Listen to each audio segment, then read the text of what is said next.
My name's Tommy Caldwell. I'm 34 and I am a professional rock climber living in Estes Park, Colorado.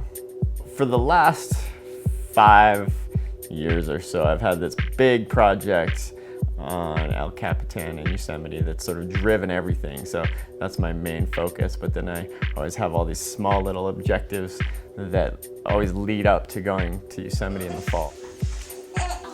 Baby outdoor, for sure.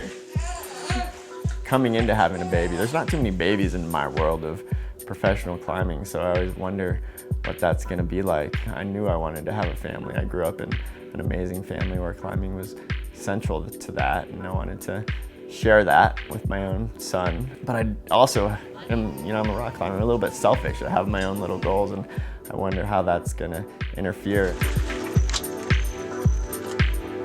I'm the kind of person that needs to be busy all the time. I love being busy, but if I was busy climbing or obsessing about climbing all the time, I think it would be mentally taxing. So my hobby has become fixing up houses. It's almost like a mental break from the climbing. Bit of a creative outlet too. It's almost like my artwork, even though I'm not an artist at all, but I love to create and build things. I've sort of realized that the base for just getting stronger in general for anything for me is bouldering. In the spring I'll do a lot of bouldering, mixed in with some gym training and hangboarding.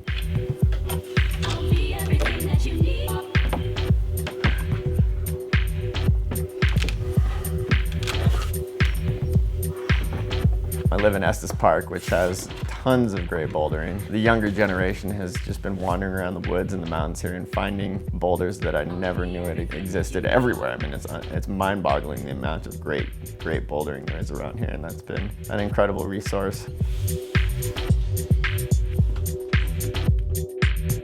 I think I like climbing for the objectives, but really I like it for the lifestyle and the people that I meet. So having these objectives is this energizing way to live, but living the climber's life is really what it's all about. So, I figured out a way to mix those two.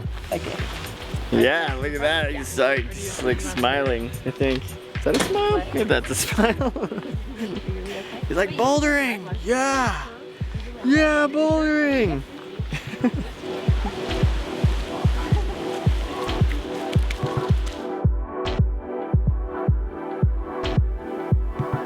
I would say bouldering is much less stressful. When you go climb on a big wall, you're logistically planning. You have to have your head in the game all the time, and it's mentally taxing. Bouldering is kind of like you just go out for little quick hits, and you try really hard, and it's social, and you're just playing around in the woods, but yet it seems to make me the strongest. Okay, I'll see you when you're back. Yep, be safe. I mean, bouldering projects, like any projects, when I get excited about them, when I feel the possibility of success coming, I obsess over them. I mean, I wake up in the morning and I'm just a little bit adrenalized and I'm just thinking about it. I'm never the kind of person that can just walk up and do something. It always takes me tons and tons of work, but I love that process. I love solving the puzzle.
think the climbing lifestyle will be an amazing way to raise a family. I mean, my wife and I plan on just bringing him all over the world where I get to experience it the way that we get to as climbers. Yeah, I always wonder how long I want to just push the hard climbing thing. Every year I feel a ton of motivation to keep doing that. So I suppose I'll just keep doing it as long as that psyche is there, and raise a great family and figure out a way to continue this lifestyle of being in the mountains and traveling around.